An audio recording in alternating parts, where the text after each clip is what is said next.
හිරුනිකා ප්‍රේමචන්ද්‍ර සහ නාමල් රාජපක්ෂ ගැන කාලින් කාලට සමාජ මාධ්‍යවල විවිධ කතා පැතිරෙනවා. ඇත්තටම හිරුනිකාට නාමල් එක්ක ප්‍රේම සම්බන්ධයක් තිබුණද?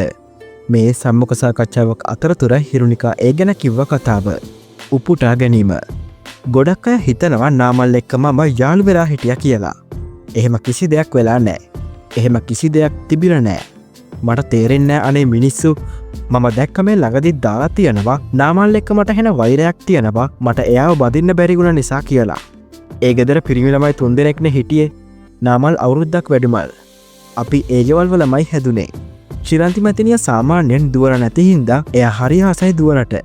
මහින්ද මහත්තයත් එහෙමයි. මාර ආසයි දුවරට. හරි ආදරෙයි.